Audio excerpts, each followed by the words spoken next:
Constructing your life is about much more than just building a bank account. Each week, join real estate entrepreneur and mindset coach Austin Linney as he interviews guests who are constructing their dream lives and impacting the world around them on a daily basis. If you're an entrepreneur or wanting to start a business, or you just want to hear motivating stories of how others have overcome the odds, you are in the right place. And now for your host, Austin Linney. Guys, welcome back to Construct Your Life. Construct your life, construct my life. But more importantly, what do I say about this amazing woman?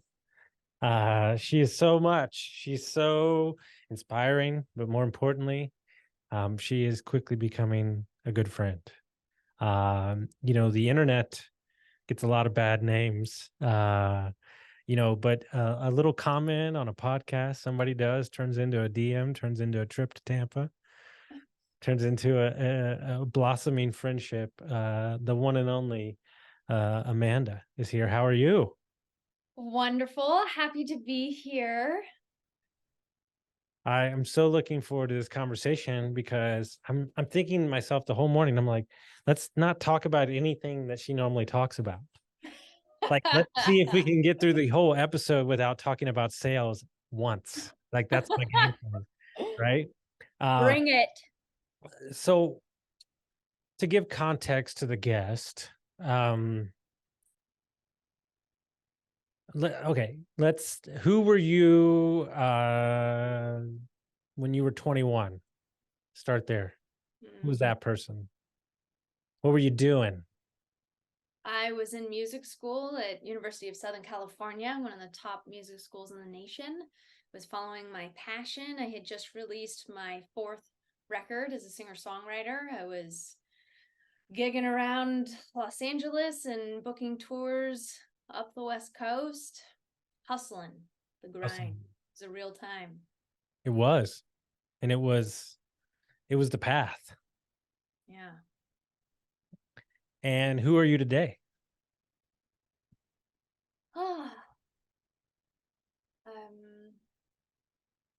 Well, that path changed a bit. So a bit of context.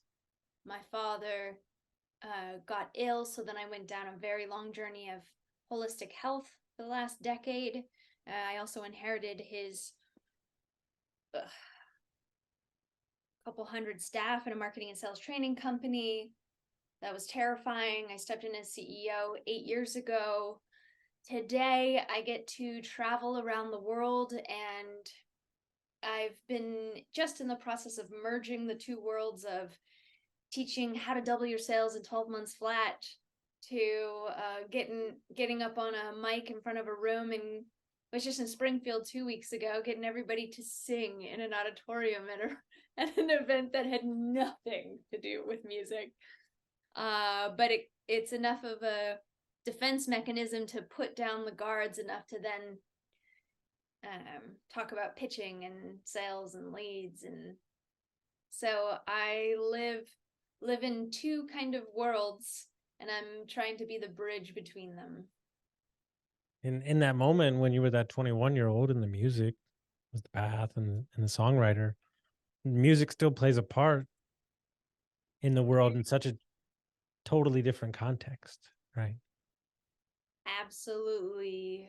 Well, if meditation is an altered state of consciousness, a majority of people stop and go silent thinking that they're meditating when really it's doing the antithesis of that, and it's just making your thoughts louder. I do a lot of, when I say I meditate for an hour every morning, people look at me like, how could you sit in silence? I'm like, if you ever came to a meditation with me, it's a jam sesh. I am singing at the top of my lungs. I got my guitar. I'm going into some other universe, which probably everyone thinks I should take ayahuasca, but I'm like, I think I take it every day. I just don't take any kind of drug to do it. So yes, I use it to elevate my mind. And I think one of the things I was talking about a client today, like he took a new job, funny enough, in the place we're not trying to go, which is sales, but he's in a different environment now with a bunch of savages, totally different company, very growth driven. And he said, look, I'm killing it. But he said, I still get like really nervous. Like I have my days where I don't want to make my calls. And I go, Well, because you don't have a routine. If you created a song that was a trigger to get you in the state in order to be that person, then, it's what I tell everybody. Like when I got sober, my little trick was anytime I thought about drinking, I would get on the Peloton for 15 minutes. Wow. And I would innately not want to drink anymore after that because I just sweat a little bit. And so it just created, he goes, well, you must have been on the Peloton a lot. I said, oh yeah, 100%. But it just created a different, it shifted the narrative, right? And I think where you're going into what is typically, big companies and they're wearing their things and you bust out with a song and they're like, whoa, like you're almost allowing them to be a part of themselves that maybe they've closed off for so long. Thank you. I love that story. That's great.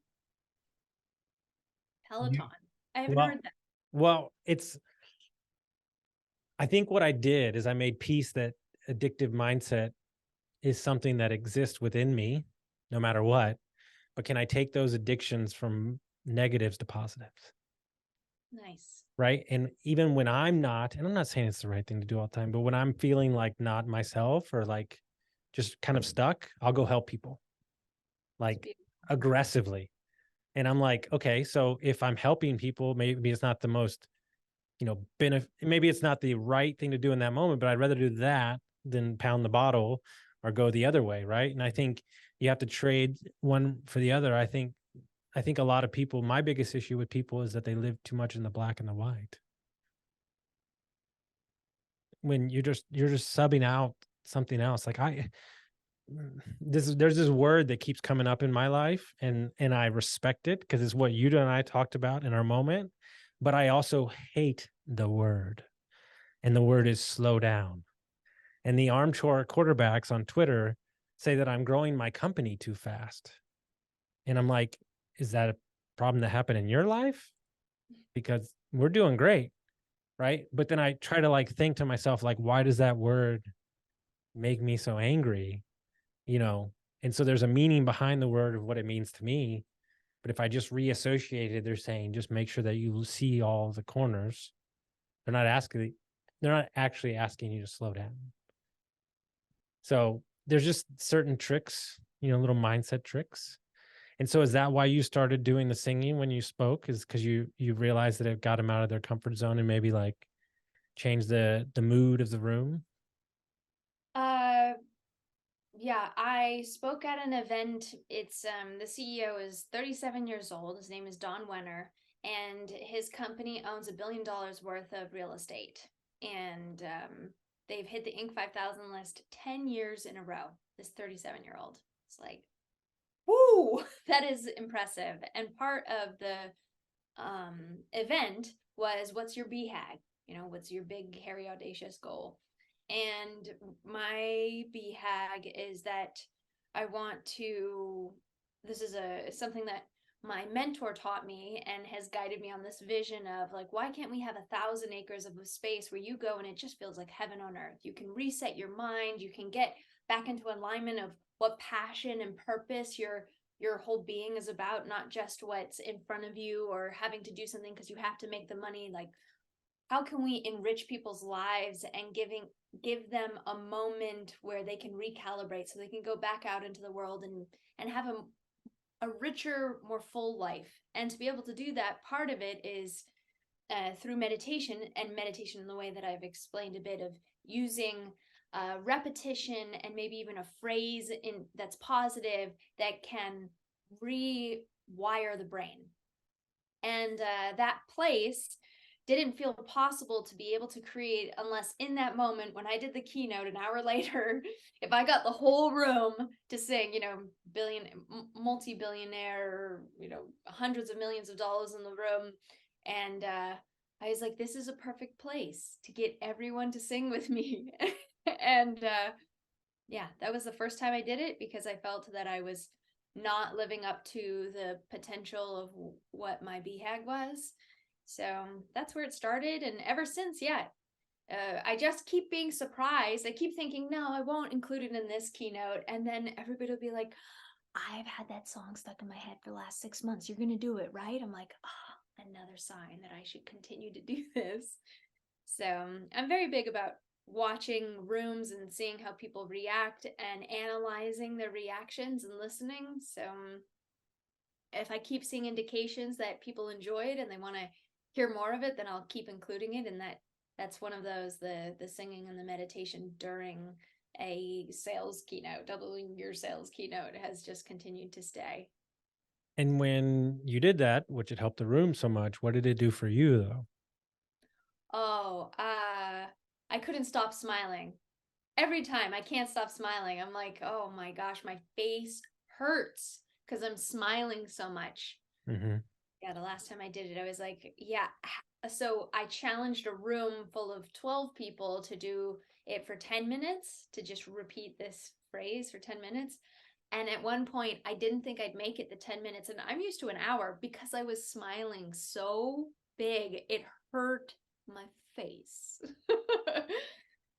And you know, what I think inspires me the most about you is that you are unapologetically you.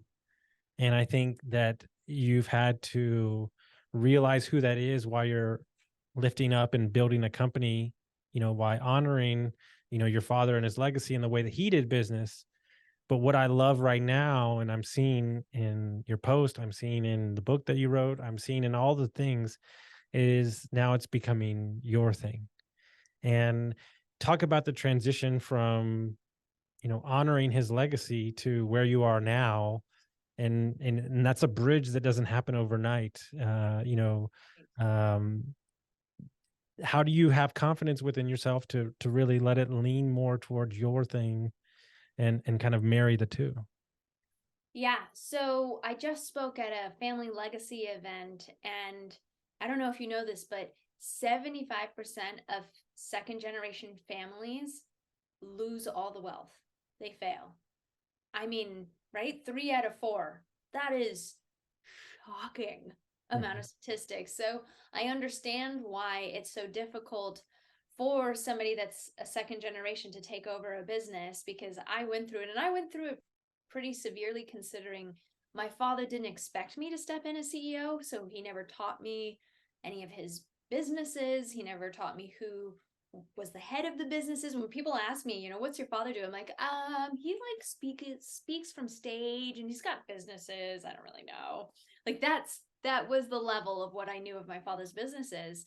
So I can only imagine. I envy those that actually have their parent in the business and they're assisting them. But to take it over, I think the progression started with just asking lots of questions, because I really felt that I shouldn't be there and I didn't have the wherewithal to be able to do this because I was a singer-songwriter. So lots and lots of questions. And the more questions I asked, the more my team said, asking the right questions, keep asking. Mhm. So, and I just had to learn how to go inward to find my answers. That was also critical, because everyone wanted to be my best friend. Everyone, sucks up to the one that has no idea what's going on, but technically has the power. Mhm. And then I started realizing really fast that the people that were supposedly very kind to me were actually very manipulative. So, so aggregating information and then being able to discern that information to make a positive step, just based mostly on the power of calming my mind enough to make a logical decision rather than an emotional one. Now, don't get me wrong, I make erratic decisions all the time, but I work really, really hard at coming from a place of logic and reason. That is a huge part of my meditative practice. And I think the biggest place, yes, I've taken my father's. So my father had 12 core competencies on how to double sales. He worked for a billionaire by the name of Charlie Munger. He doubled the sales of 9 different companies for Charlie, all within 12 to 15 months.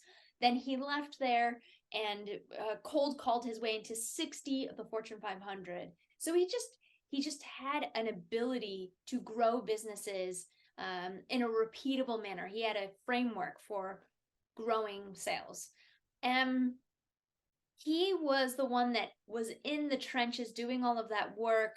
So when he decided who he would surround himself with in his organization, he surrounded himself with people that had strong enough internal identity that they could fight with him, because majority of the time he was the one that was right because he had so many years of experience.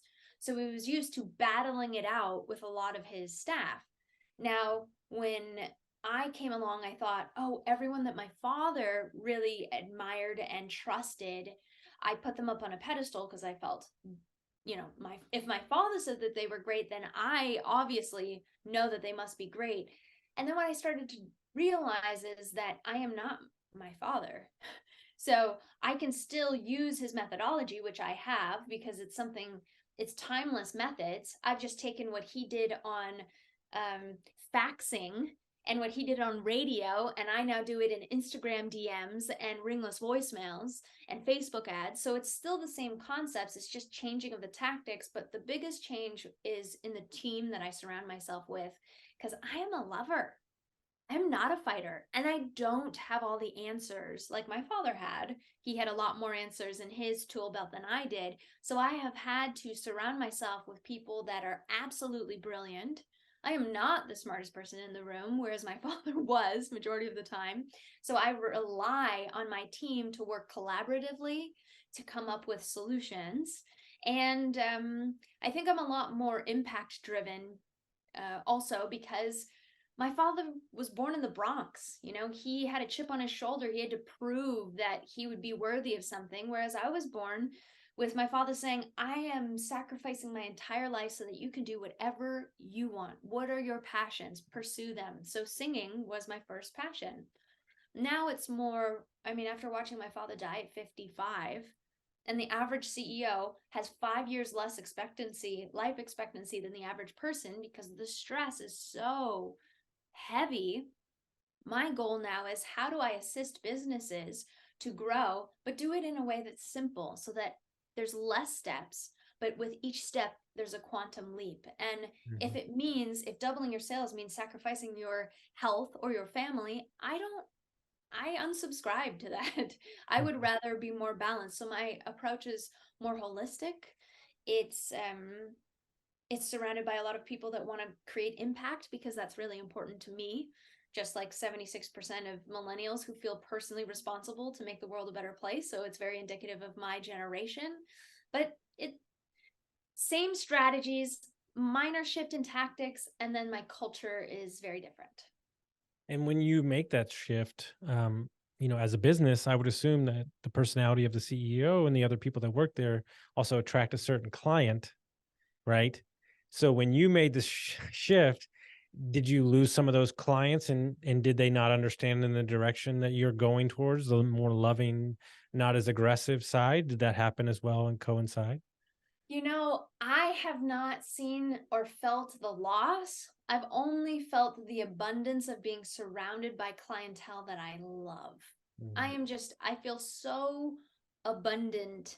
We have a client right now, RMI. They're a stem cell company out of Costa Rica, and they are actually assisting people to live longer, healthier lives. I think that is magnificent. That is completely in alignment with my world.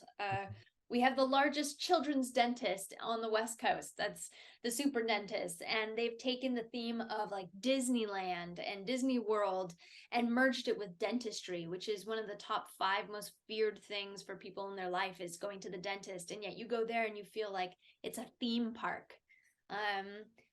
I feel that my loving approach and a little bit more carefree and let's have some fun while we do it because life's too short to live otherwise, has only reflected more and more clientele that are just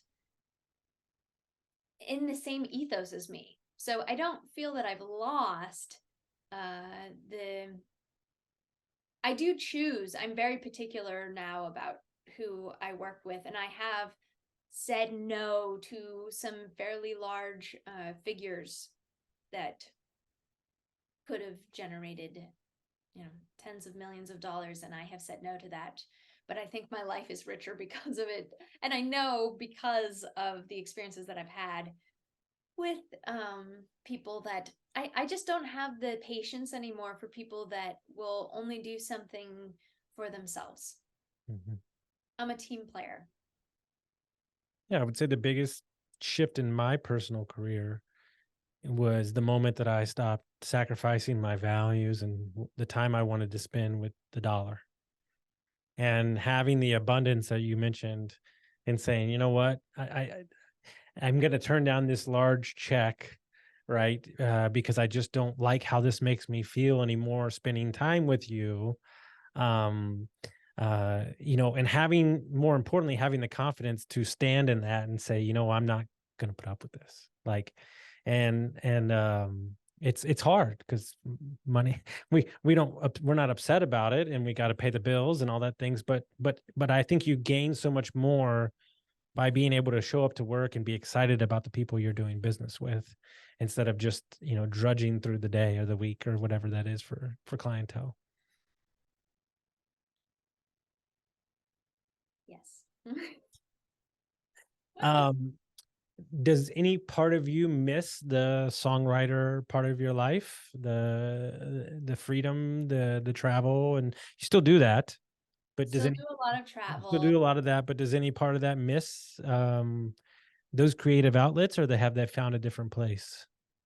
I write a lot of marketing and sales campaigns, and I found that the same place where I used to write a song from is the same place that I write an email campaign or a sales pitch, or like if you look at the video that I used to promote the new edition of my father's book, Ultimate Sales Machine. So we released that last year, and that hit the bestseller list, and it helped us double our sales, and we're up 270% over last year's Q1. So it's going to bear fruit for the next 10 years minimum, which is great. Wow, I totally lost my train of thought. So, but if you look at the video that promoted that book, majority of people, I kept thinking that it would be about, how to get 9 times more leads from the same moves you're already making without having to spend more on marketing budget, or the 3 things holding you back from doubling your sales in the next 12 months, or, the fastest, least expensive way to double your sales. Like, I have all of these fancy sizzle pieces about how to grow sales. And yet the thing that resonated with people the most was the foreword that I wrote, which was a letter. Instead of saying "Dear Reader," which is majority of forewords, it was "Dear Dad." And I have to give credit where credit's due. Julianne Eason was my book coach at that time. Now she works with us here at Chi.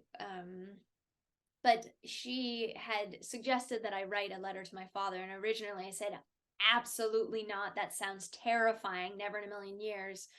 And it turned into this beautiful, very honest, transparent, a hint of anger, lots of respect. And that became the video that promoted the book, The Ultimate Sales Machine. It was like, I've made many grown men cry from that video. And to me, that was not, even though I wasn't singing in it, I was only speaking with overdubs of montages of my life with my father and things. It felt like a song, like a music video to me. So that was an outlet. And I feel that I try to be as honest and transparent and vulnerable amidst the doubling your sales world. And I think that that's the songwriter in me. For a decade, I worked on how to express myself, and then another decade with my teacher teaching me how to understand self. So a lot of work has gone into that. And how many times did you rewrite that chapter? 94. 94 times. I kept saying I have to have written it over 100 times. And then on one plane ride, I was like, I'm going to actually count the number of versions on my computer. So I don't know if we talked about it when I was down there visiting you, but I didn't really have a relationship with my father for 20 years. We've just reconnected in the last year. We talk every other day, probably now, which is amazing. But then I realized after we reconnected and we had a great time together, he, through that story, had 3 of the men that are in his, my dad was a dentist for 40 years. Now he's in a real estate group, bunch of dentists. because of our story, 3 of those men in that group are purposely trying to reconnect with their kids because we made it work. And what I keep coming back to with your story and my story is that sometimes we have to be strong enough in what we believe in and step into the fire in order to be the catalyst for other people to feel okay with it. And your authentic nature of who you are and your unapologeticness to be you allows the people in your company and your clients to operate in probably the space that they didn't operate fully in. And I think that's why people are drawn to you so much, and why they're so comfortable, because you're giving them permission to say, just be yourself. And for me personally, I can't stand the corporate malarkey and the straight laced kind of, like, that's not the way I roll. Like, I do weird stuff, like with my clients, with my employees. Like, I like to keep it fun, right? I like to needle them and get them excited, right? You're just trying to change the norm like I tell one, like, hey, you're my favorite, don't tell anybody else. Like, and she's like, and like that makes her excited, right? But it's like, who says that as like a boss, and where I try to go into, and I'd be curious to get your thought on it. Like, I know there's a time and place in a year or two when I'm more of the president. And I would say the only thing that holds me back, or the only thing that makes me nervous, is like, can I still connect at the level that I do when we have 1,000 employees? Because right now we have 44, right? But then I keep thinking to myself, like, yeah, but you don't change, just the business changes, and you can still be you. And it might take you longer to get to the 1,000 employees, but you're going to do it your way. Is that something you teach your clients too? Because I would say it's probably the only thing that makes me nervous, because I know we're going to be successful. I'm not worried about that, but I don't want to lose what I've created here, right? Do you ever deal with that? Because I know you deal with a lot of big clients, and I'm sure you have some stuff like that. It definitely takes a lot of effort to keep that feel of, a small business that you love everyone, and then as it grows, how do you keep that culture growing? Yeah, I was just I'm on a board of an IT managed services company. It's the top 1% in the United States, called JMark. It's out of Missouri, and they're the best. That is the best culture I've seen in any company, hands down. Tom Douglas is just a servant leader. That he is the definition of a servant leader. And he went from having 20 staff to now they have 120. It's not 1,000, but still there's so much work every single day. I happened to be there, and they said, hey, would you like to go on our daily walk? And I'm like, you do a daily walk? They're like, yeah, we're in front of computers all the time, so we have a chat channel where we say, hey, anybody else want to go for a walk? And they'll walk the building 3 times as a group, so it's not just one person. Like, that's such a great idea, right? And then I was there during their they had a, what is it called, like a cook-off or something, where once a month they all get together and they celebrate the wins, and they celebrate people who have been there for 6 years, 10 years, 15 years that month, who came on 10 years ago. And then they'll do a cookout where the CEO is cooking hamburgers and steaks for every person in the company, because people love food. Actually, statistically, we did this for a client where people are more happy when you feed them food. It's like one of the easiest ways to boost culture in a company is by feeding your staff. I love But this. yes. Yeah, I love this man already. This is amazing. Yeah. The walk idea has my mind blown. Yeah. Oh my God. Adapt or Die is his book he just recently released. Okay, so we did it. Okay, I'm gonna check that Yeah. out. Adapt or Die. His whole idea on people puzzles is fascinating. People, oh my, okay, this is ridiculous. Yes. Because that's how I view people. Yes. As a jigsaw puzzle, as a puzzle that you have to figure out, right? And I would say the number one lesson that I could pass on to anybody is that everybody has their different needs and wants. And you have to understand the season of life that they're in. And it's so difficult. I would say the biggest thing that pushes against me is me taking care of myself enough to have the emotional capacity to handle the people. That's it. It's nothing more. But But knowing that that's a core component of our success, and being okay with it, or because here's the weirdest thing. I don't do any work anymore. Like, my work is the people. Like, Yeah. and so like, I'm like, y'all think I have fun? No, I get to hang out with like lawyers, accountants, insurance people. Like, it's not the fun stuff anymore. But I Yeah. love, like, okay, I'll just tell you a story that happened yesterday. Yeah. Like, and he'll hear this, so I'm doing it on purpose, and I hope I don't get emotional. So we have a new division of our company, which is a remodel company, and the guy that's running the remodel company, sorry, I won't say your name, so I won't put your business out there, but had an addiction in the past too. So he's sober now. And about 2.5 months ago, he got his car repossessed. And he was very embarrassed. He's had a rough couple of months. He was very embarrassed to tell me. And my immediate reaction was, fuck that car. I was like, that is who you were. It's not where you're going. I said, we're in a different place now. Okay. So I find out through meeting and knowing him that his dream for his entire life, this is a 34-year-old man, is to drive a truck. That's it. Okay. Well, I bought my fiance a car, and I got him, he took her truck for the construction company, and he's bawling his eyes out Oh. yesterday. And like, just so we're clear, that's a vehicle that needs to be used to do the job. So it's all relative. Like, the purpose is there, the need. But then I thought to myself, and Cassie said, like, how much more can we do? She's like, how much more can we do for these people? And I realized that the true way to create impact at scale is through small businesses.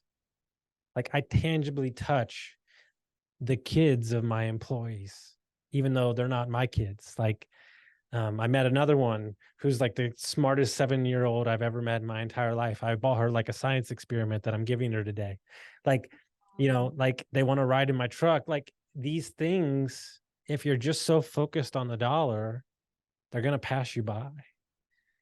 And when I see you out with your companies, when you're on site or whatever, like, it just feels like such a family. I mean, I know it's an easy word to say, but it just feels like you've picked the right clients, you're in the right energy, they're in the right energy, and it just feels like, doesn't even feel like work when I see your videos. Oh, I'm very lucky. I think it's come from a lot of pain. When I first came into the business, and I had a lot of lawsuits. I had some really vicious people and experiences, all the way up to like having to get the FBI involved. I mean, it was several years of a lot of horrific people problems. Mm-hmm. And I even took 2 years where I only spent a couple of hours in the business, and mostly just was in a garden at Divine Bliss. I took you Mm-hmm. there, right? Mm-hmm. I talked to more plants than people. And because I had to heal. It was so vicious. When people see money, they attack you. So I had to learn how to be much stronger. And then after that, I said, okay, if I'm going to go back in here, and if I'm going to do this, it has to be with great people, because life's too short to have to deal with, you know, the manipulations and the lies and the anger and the backstabbing. Yeah. I believe that people that give and serve and believe in doing good by people win. So I surround myself with those people. And in those dark moments when they were coming after you, like, how did you keep going? A lot of it was Divine Bliss International. That's the nonprofit. And my teacher, her full title, Sarvalokama, Her Holiness Shri Shri Shri 1008 Guruji Punamji. It's fairly long, but I call her Guruji. Yeah. And she'll mention her every 5 seconds if you hang out with her. Well, I love her a lot. She's been very influential in my life. So yeah, she was a huge part of that process. And I would imagine, a lot of people have problems with this, but there was 2 different worlds, right? There was a world where the people were suing you and people were coming after you, and the business was new and different. but you didn't have to be any of those things at Divine Bliss. Yeah. And so I'm curious, because I've never asked you this. Was there any thoughts ever, and those lawsuits went on for a while, was there any thoughts ever of like you weren't going to continue down that road? Absolutely. Yeah. Yes. Yeah. And what ultimately, stepped you in? I know that she told you that you were ready to be CEO, but what ultimately gave you the strength to kind of jump back in there and do it, do you think? I think there's several different levels of that. So the first 2 years, I hired and fired different C-suites to fill that void. And then I stepped in as CEO, and we got some good traction. I doubled clients multiple years in a row. I increased our leads by 1,176%. I mean, we did some really wild things, but the lawsuits still kept going. So that was difficult. It took me 7 years to finalize and clear my father's estate. That's a lot of dedication. Well, more importantly, I keep thinking about that's a lot of dedication from the other end, like meaning the people that were trying to sue you. Like normally they peter out with energy. But No, they were pig-headed. well, he trained them Unfortunately, well. Yeah, my father had trained them too well. yeah, Yes. exactly. Yeah. So did that ever affect like trust in your world with people close? Absolutely. Yeah. I'd completely given up faith in humanity. I was like, there is nothing good left in this world. Mhm. That's why I will only speak to flowers and vegetables. I Yeah. literally was like, sayonara. You And guys where's are the trust now? How are you in your day to day with the trust with other people? much better. I still have more to go for sure, but I have a great team around me now that I trust. I don't feel lonely at the top like I had for so many years. I am on the same page with my team, which is also critical. I don't feel like I'm trying to run someone else's company. It is my company. And like I said, the more that I am me, and I have used social media as a means too to kind of just document my journey. And in that documentation of my journey, I find that I recruit more staff that are like me. The last like 7 hires I've made have all been from people that follow me on social media. And that brings in clientele too that are great. So what I want to talk about is some fun stuff. So did you said that did you live on a plane basically for 2 years? Is that what you told me? You basically, so you had no residence Right. and you just flew around. Yeah, yeah. It was a year and a half. It wasn't 2, Okay. but I didn't spend more than 2 weeks in any location. And I would just wake up. It'd be Wednesday, and I'd be like, "Where am I going tomorrow?" And I'd get on a plane and I'd go. So, if someone said to me, like, I had a conversation with John Lee Dumas. I don't know if you know Entrepreneurs on Mhm. Fire. Mhm. So I was texting with John Lee Dumas, and he's like, and at the time I was in Minnesota. It's very cold. I hadn't like left the building in the 2 weeks because I was so terrified that I would get frostbitten. I mean, I'm from California. This is not normal. Minnesota's not normal. And he sent me a picture of his backyard, which is gorgeous, like this beautiful pool overlooking all of Puerto Rico. And he's like, "Well, yeah, if you decide to come down here, you're welcome to stay." And I'm like, booking ticket right now. Like I literally within 48 hours was in his backyard. Mhm. So I was like, don't say it to me and not mean it, because I joke, another one of my staff invited me to go climb Kilimanjaro, which is one of the largest freestanding mountains in the world, and it was on a Thursday, and I said yes, and by Monday I was in Africa with no training whatsoever, which was really, really stupid. I don't recommend that one. But yes, I definitely lived a very spontaneous year and a half. Mhm. But you did too. You were Yeah, and it still goes on. I found two things. There's two rules I live by. One, if somebody invites you somewhere, you say yes. Okay, that's the number one rule. The second one is if you don't want to do the thing, do the thing. Every time I don't want to go to the networking event, or I don't want to jump on the podcast, or I don't want to go to this thing, something amazing happens. And so those are the rules I live by, because for too long I held myself back because I was swimming in mediocrity. And the fact of the matter is I would, people say, oh, you've been to the most beautiful places and all that stuff. Yeah, that's all true. And I have the pictures to prove it. But what it's taught me more than anything is that we're all connected. What it's taught to me is I wish everybody in Utah and Pennsylvania and Nashville and Austin would understand that you're all the same. You all have problems and you're all scared, and business is this. We say that we're so different, and we say that we're not. Okay, I'm sorry. I've been to every state that exists. I've been to Europe. No, you're not. And if you would realize that you're super connected and you understand that everybody needs the same thing, which is an opportunity, love, and to believe in themselves, then you can create a space where anything's possible. And that's why I think that goals, and this is really hard because I'm the mindset coach guy, I think goals are useless. And the reason is if you show up in the highest form of yourself, then you have no idea what's possible. Because goals are only a past representation of how you view yourself. You can only make a goal from how you view yourself yesterday. But if you show up in the highest form of yourself, and one of the tricks I did was I had a character that I created, this was through coaching, that in my early 20s, that was called Tasmanian Devil. And that guy got you in rooms that you shouldn't be in and everything, but that guy didn't close the deal. That guy was not a follow-through guy.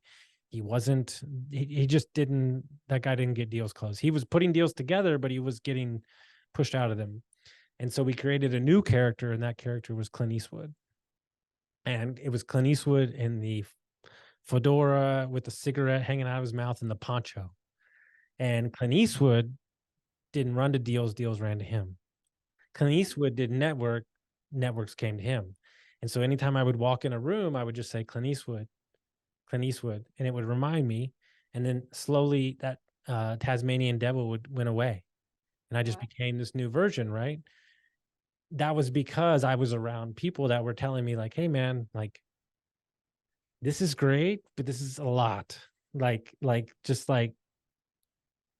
And so where I've focused on the last couple of years is I have themes for the year, and the same theme keeps carrying on for a couple of years.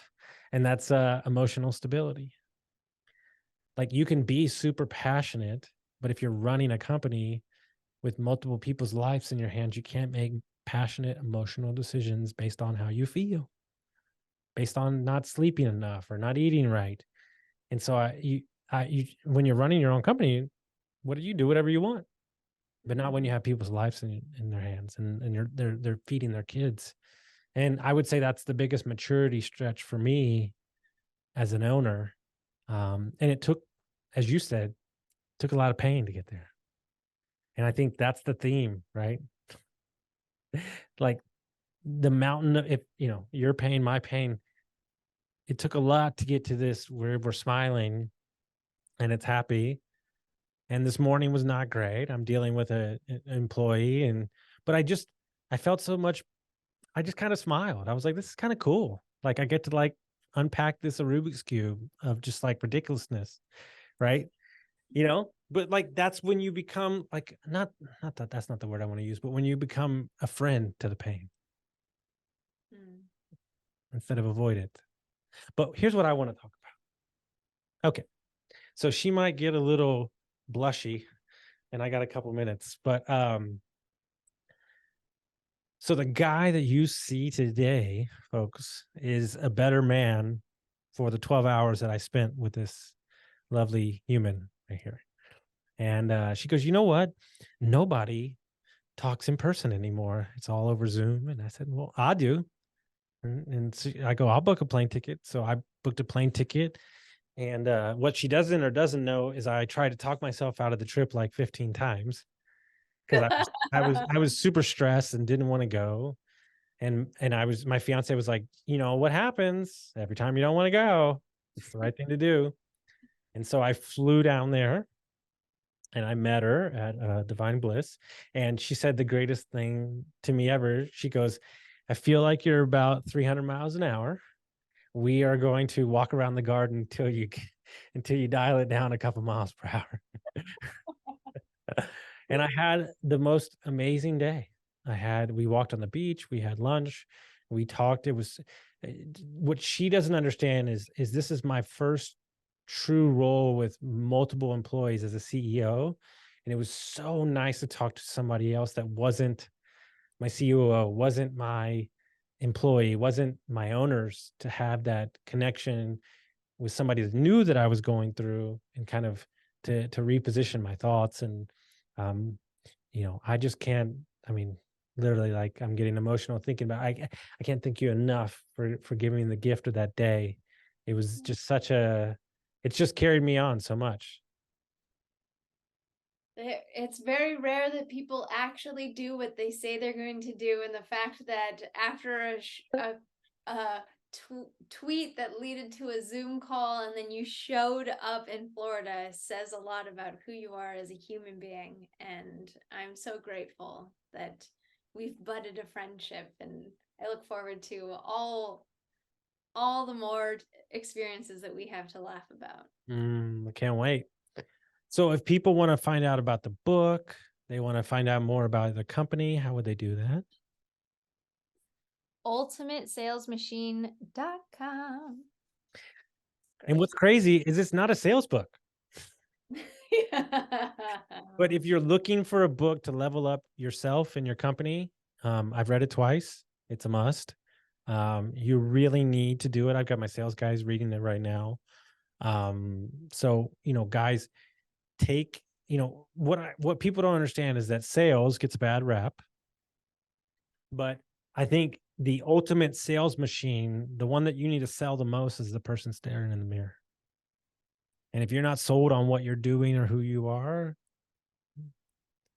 I don't really know what you're doing. So pick up the book. If you pick up the new version and go right to the chapter with their dad, and then start back from the beginning. And if people want to connect with you, how would they do that? I am everywhere online, but I spend more of my time on Instagram. And Amanda Holmes was taken by some woman who doesn't use her Instagram, so I had to go with my salsa name, which is Amandita Holmes. So Amandita Holmes is where you'll find me. No chance I'm calling you your regular name now. Guys, if you like this episode, send it to a friend, and we'll see you next time.